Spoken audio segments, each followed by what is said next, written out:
I've been married for almost 20 years. In all that time, I thought we had the perfect marriage. However, recently, I came to learn that all was not as I had imagined. Much to my shock, apparently, my wife Natalie wasn't satisfied with our love life. It was too dull for her, too vanilla, and I was too mundane, too gentle, and loving. My wife, it turns out, wants to be treated roughly and desired by a tough guy. That's her word, not mine. I've heard her use it a lot over the years, always to describe other men. Not once has she ever thought of me or anything I've done as tough. Stable, loving, considerate, caring. Those are words she uses to describe me. The hot guy at the gym with the bulge in his shorts was tough. The slick-talking car salesman who kept flirting with the ladies was tough. The lead singer of a European metal band we bumped into at a bar one night was tough. Not me. I have never been rough with my wife. I make love to her. We have great intimacy, but it is loving and gentle. I always made sure she felt loved and appreciated every time we were together. I never rushed things. Intimacy is always long and filled with passion. I love her so much that after finishing, I occasionally cried as I held her close in the warm afterglow of our lovemaking. Clearly, I'm not a tough guy. Tough guys are aggressive and take what they want. If the woman gets hers in the process, that's fine. But the goal is his satisfaction. That's what a tough guy does. That's who a tough guy is. And according to the post that Natalie recently made in the Number Unfaithful Wives forum, that's what she wants. To be desired mindlessly by a tough guy. Yes, I've been spying on my wife. I'm not proud of it. But I'm not one of those guys who will just sit back while my marriage falls apart and my wife starts being intimate with other men. If she ever had relations with someone else, our marriage would be over, right that minute. So instead of ignoring the telltale signs and burying my fat head in the sand, I took action. I hacked her computer and her phone. Call me a terrible person. Call me a jerk. It doesn't bother me. I deserve it. But I believe if you value something, you fight to keep it, and I don't share well. So, for the past couple of months, I've been monitoring Natalie's emails, the websites she goes to, the chats she has, and the material she watches or reads. I've learned more about my wife and her desires in this short period of time than in the entire time we've been married. At first, I was hurt. Then I got angry. At no point did the idea of her being with someone else turn me on. I hated it. I decided that I needed a plan. Not just to save our marriage. That ship had sailed the moment she started looking elsewhere. No, I needed a plan for justice. And then Natalie met her tough guy. His name is Carl. He and I are nothing alike. Carl rides a Harley. Of course he does. Natalie never let me get a motorcycle. She told me it was too dangerous and that it didn't match my personality. I told her I had a hog before we met, but she refused to believe me. She just chuckled at the possibility that I had done something manly. Carl works in construction, whereas I work at a desk designing software. He plays in a rock band in his spare time, whereas I play Magic the Gathering. He does MMA and lifts weights, whereas I watch WWE and lift beers. Surprisingly, when he described himself to Natalie, we sound pretty similar. He was about my height, about my weight, and had similar features. Eventually, he sent her pics, and he didn't look so different. There was nothing super special about him that I could see. In his writing, he came across as macho and somewhat arrogant. He was the kind of smug jerk I've always hated, not the type of guy I would have ever expected Natalie to find attractive. I guess his cockiness struck a nerve with her. She seemed to get turned on by it. Ironically, it wasn't all the macho nonsense that seemed to seal the deal with her. It was when Carl showed his sensitive side by reciting Shakespeare to her, something I used to do. Not only that, but his chat nickname is Caviar is a Garnish, which is a line from You've Got Mail, which has always been our movie. I couldn't win at being a tough guy, and now he was beating me at being sensitive too.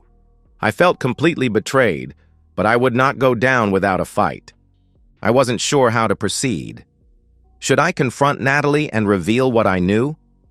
I tried to imagine how that would turn out. Knowing my wife, I don't think it would play out well. First, she would be shocked and embarrassed by being caught. That would quickly turn to outrage at having her privacy violated. In the end, she would resent me, and I could see her continuing to see Carl just to spite me, just doing it more carefully. Instead, I decided on a subtler approach, a plan for the ultimate revenge. That evening, I was home when Natalie walked in the door from work. As she came in from the garage, she called out, "Mark, are you all right?" Natalie asked. I stepped into the kitchen, smiling warmly. "I'm fine, honey. I just came home a little early as a surprise. I know I've been so busy lately that I've neglected you. I want to make it up to you." She dropped her keys and purse on the table and smiled. "That's sweet, Mark, but you don't have to do anything. I understand you are a busy person." She was clutching her cell phone, so I stepped up and took it out of her hands. "I have something planned for tonight and you won't need this," I said as I put it in her purse and zipped it shut. "I made reservations for us at La Taverna, and the Uber is on its way here now. It'll be here in 5 minutes." "5 minutes?" Natalie asked. "I just got home. Can't I have some time to rest?" "Nope, not right now," I told her. "I should change," she argued. "You look lovely," I countered.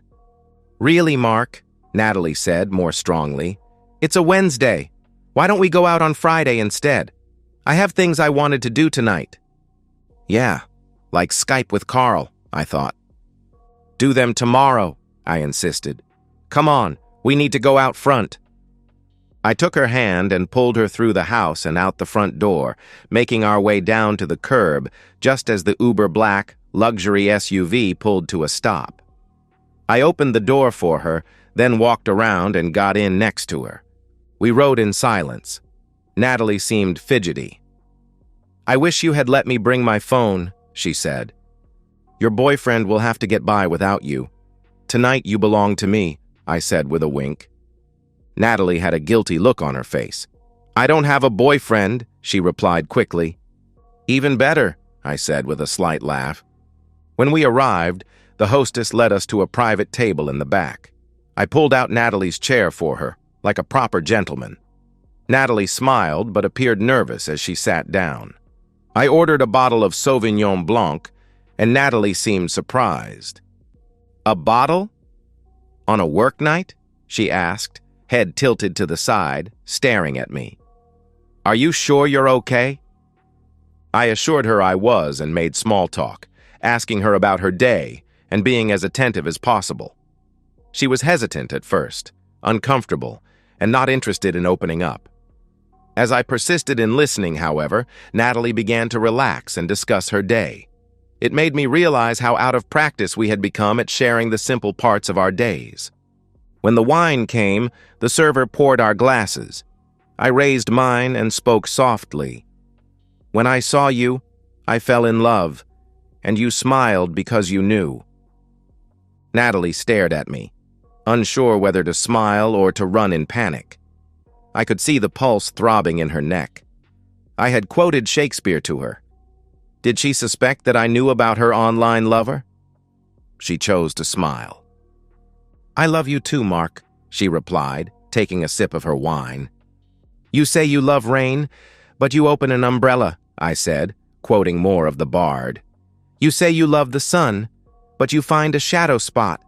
You say you love the wind, but you close your windows. This is why I am afraid when you say you love me too."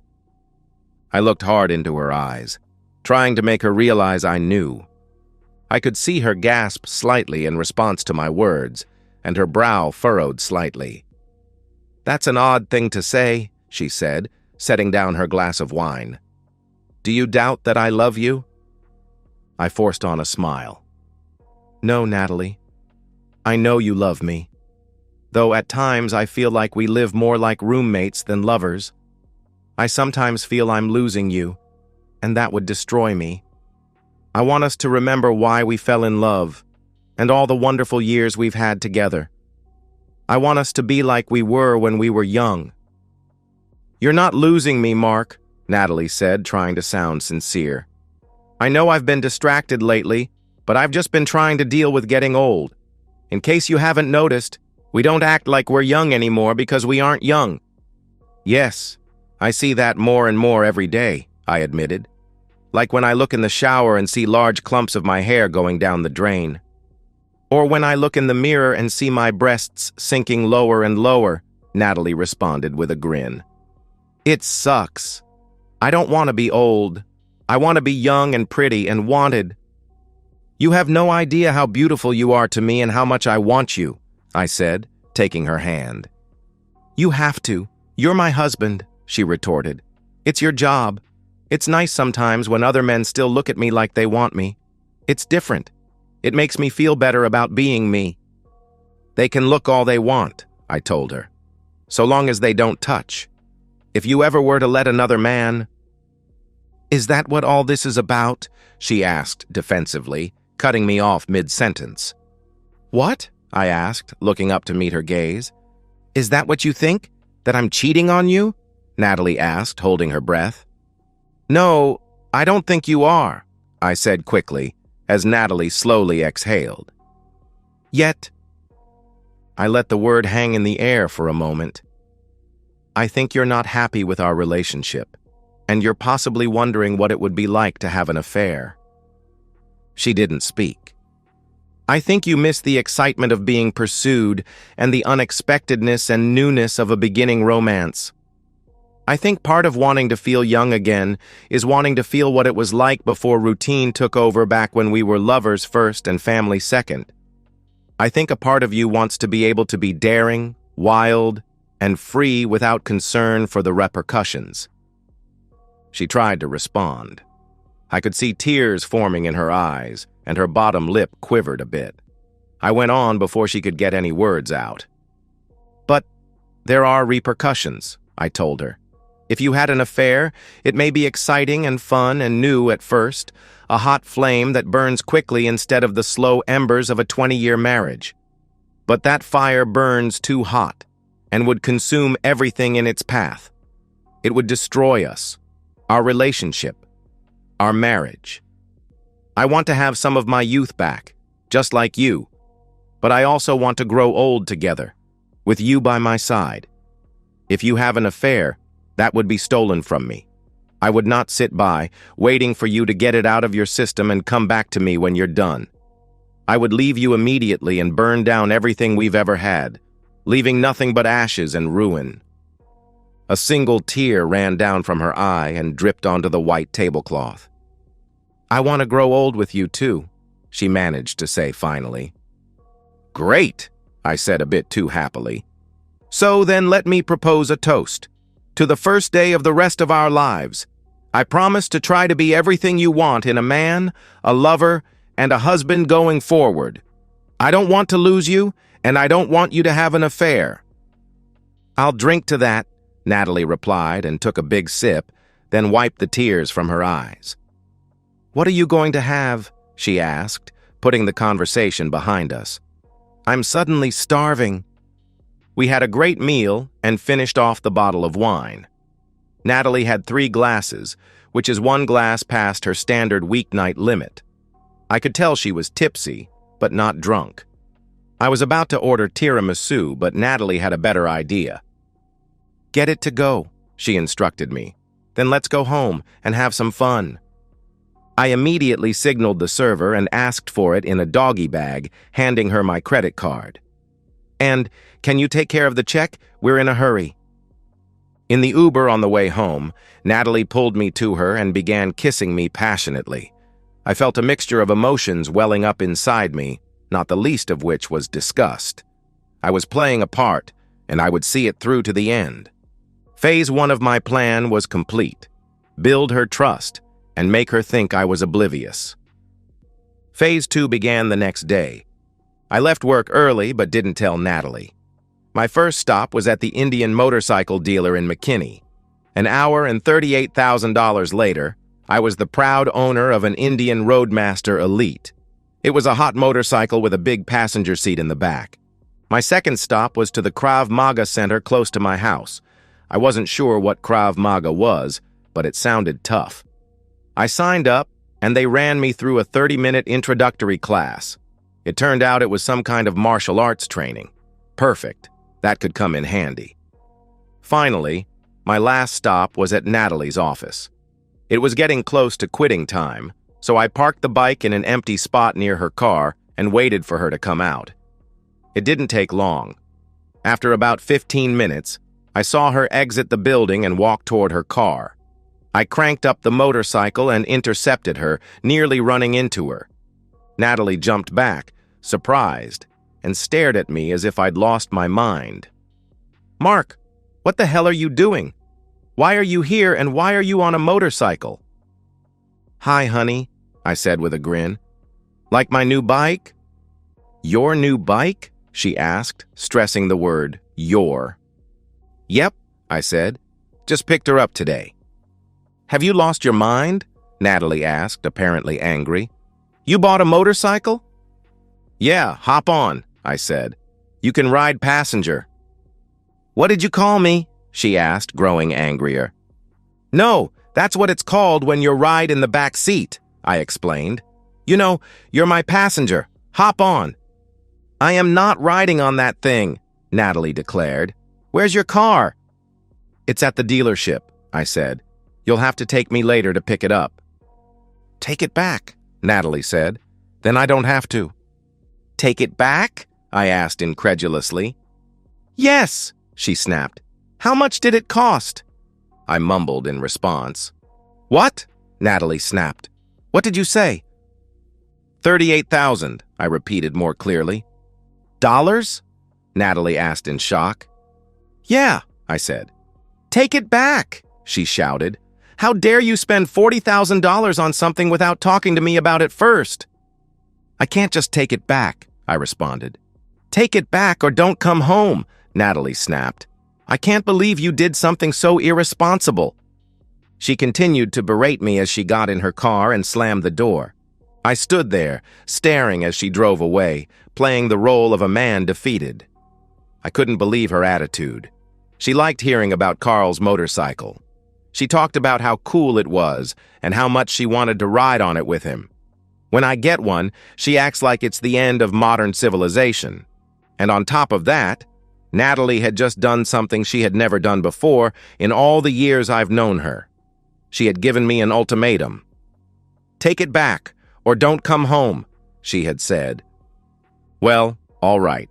If that's what Natalie wanted me to do, then I would do it. I climbed back on the Indian and cranked her up, then headed to a nearby motel and checked in. I didn't have a bag or any clothes. I just didn't want to go home. I'd be damned if I was going to do what she demanded.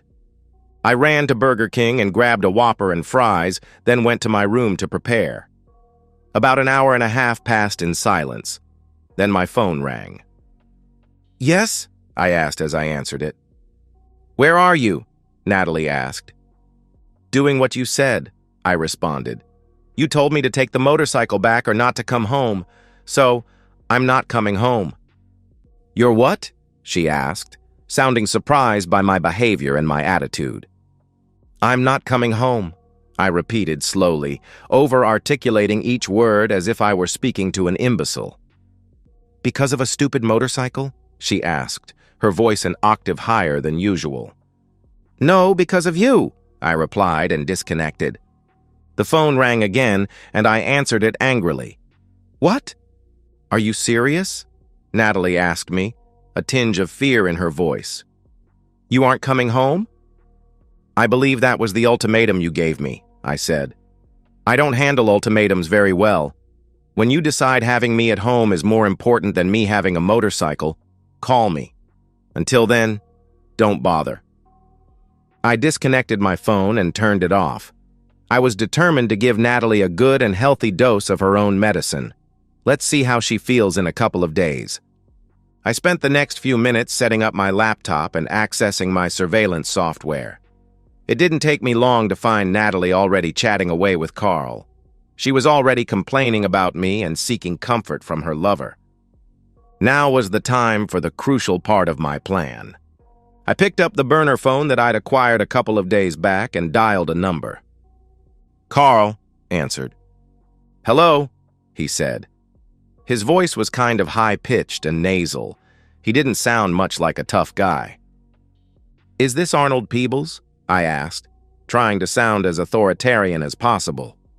"Who's asking?" he answered. "My name is Dash Riprock," I lied. "I'm a private investigator, Mr. Peebles. Is Mrs. Gertrude Peebles your wife?" What? What do you want?" he asked. I could tell he was already nervous. "I'll assume that's a yes," I replied. "Your wife is the daughter of Anthony Scalisi, president of Flexible Plastics, where you work. Isn't that right, Mr. Peebles?" "Why are you calling me?" he asked, the fear sinking in. "I haven't done anything wrong." "So, how would your wife and her father feel if they knew about your affairs, Mr. Peebles?" "Affairs? I'm not having affairs. You've got this all wrong." He was trying to shout while speaking in a whisper. He didn't want someone to overhear our conversation. "So, you don't use the handle caviar is a garnish on websites focused on cheating with married women?" Silence. "Mr. Peebles," I said menacingly, "we know everything. No need to deny it." "I swear I only did it once," he replied. I was growing increasingly confused. It seemed Carl had already been with Natalie. "But it's over, I swear it. I haven't spoken to her in months," he said. I was growing increasingly confused. The jerk was in a chat with Natalie when I called him. "Mr. Peebles, my client is a very powerful and angry man," I explained. "He's not looking just to divorce his cheating wife. He's looking to destroy the man with whom she is cheating. I swear I haven't spoken to Denise since the last time we hooked up in May. You have to believe me. She got mad that I came so fast and called me a loser and never wanted to see me again." I nearly let out a sigh of relief. "I'm not calling you about Denise, you idiot," I shouted. "Oh, this is about Angie? No. Margaret? No. Lakeisha? How many women was this guy catfishing? Natalie? Bingo, I said. Wait. Natalie's husband is a wimp, Carl said. She told me. You got it all wrong, Arnold, I said with a snarl. Her husband is a made man. He has connections with your father-in-law that go back to Sicily, if you get my meaning. Wait. What? He asked. Are you saying my wife's dad is in the mafia? Arnold, I said, doing my best acting job. Don't let Don Scalisi hear you use such a word. Of course. I'm sorry, he stammered. So my client knows that so far you have not touched his wife, I began. For this, you will be allowed to keep your body intact. But my client is very unhappy with you, Arnold, I went on. He is not happy that you would try to seduce the mother of his children. For this, there must be some atonement. No. Please. I didn't know she was his wife. I didn't mean any disrespect. Arnold, I said softly. If it were up to me, I would be happy to relay your deepest regrets to my client, but he knows that you are still talking to his wife. Be happy, Arnold. The last man who tried to seduce his wife is now missing. Please, what can I do? He pleaded. My client would need certain assurances that you are sincere, I explained. First, you are to contact his wife and send her a picture of the real you. You will tell her the truth and then never, ever have contact with her again. Do this, and we will not send Don Scalisi the information about you and these other women. If you fail to do it, then we will be forced to take action. You would not like that, would you, Arnold? No, I wouldn't. I'll do it. I don't like that woman anyway, he said. You have 1 hour, Arnold, I said. If we do not see your true confession in that time, you will not like the result. Understand? I understand. And one more thing, Arnold, I said. Do not tell his wife anything about our little conversation. This is between you and me. If you do, then you will have a problem with me, and I will give you a world of pain. 1 hour. Make it happen. I hung up the phone and waited, watching Natalie's Skype window. 10 minutes later, Carl spilled his guts and dumped my wife. I grinned and went out for a nice steak dinner. I took my time and enjoyed every bite before returning to my room.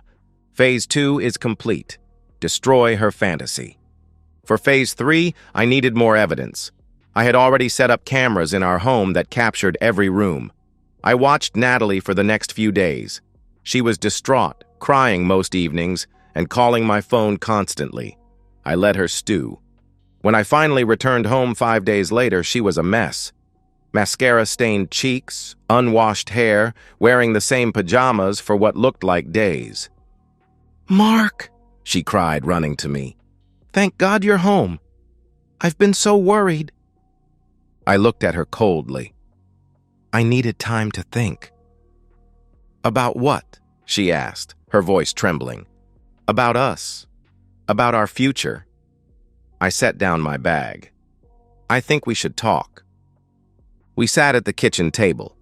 I told her I wanted to work through things, that I was willing to try if she was. She nodded eagerly, promising everything would be different. I laid out some rules. More time together, more communication, more honesty. "I can do all that," she said, relief washing over her face. I smiled. "Good. I think we can make this work." Over the next 2 weeks, I played the perfect husband. Attentive, loving, spontaneous. I took her on dates, bought her flowers, even suggested weekend trips. All while gathering evidence from her previous conversations with Carl and others. There had been others, I discovered. I downloaded everything, stored it securely, and prepared the final phase. On our 20th anniversary, exactly 3 weeks after my return home, I took Natalie to La Taverna again. We had a beautiful dinner. I was attentive and loving. She seemed happy and relaxed, believing we had saved our marriage. When we returned home, I asked her to wait in the living room. I had a surprise. I returned with a manila envelope and handed it to her. "What's this?" she asked, smiling. "An anniversary gift?" "Open it," I said quietly. Inside were divorce papers, printed copies of all her conversations with Carl and the others, and photos from the private investigator I'd hired who caught her meeting another man during the week I was gone. Her face drained of color. "Mark, I can explain." "No need," I cut her off. "Everything is already settled. The house is in my name. Your personal belongings are packed in the spare room. You have until tomorrow to leave." But you said we were working on things," she cried. "And you said you loved me," I replied coldly. "I guess we both lied." She began sobbing. "Please, Mark, don't do this. I love you." "Should have thought of that before you started looking elsewhere." I headed upstairs. "Oh, and Carl's wife received all your conversations too. Seems your tough guy isn't so tough after all when his marriage is on the line." I slept in the guest room that night. When I woke up the next morning, Natalie was gone along with her packed belongings. On the kitchen table was her wedding ring. 2 months later, I sold the house and moved to Colorado.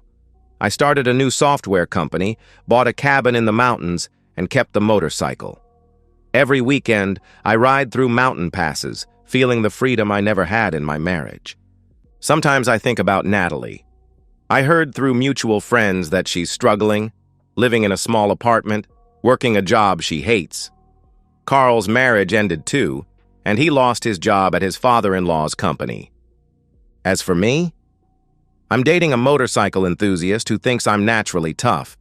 She didn't need to read about it in a chat room to figure it out. I've learned that revenge isn't about getting even. It's about taking back control of your life. And on quiet nights when I'm sitting on my deck staring at the stars, I finally feel like the tough guy I always was, just not in the way Natalie would have understood. And that's the end of today's story. If you enjoyed it, please give this video a thumbs up and drop a comment below. Your support helps the algorithm push my content further. If you're new to the channel, don't forget to hit that subscribe button. It really helps me keep creating more stories for you. Thanks for watching, and I'll see you in the next one.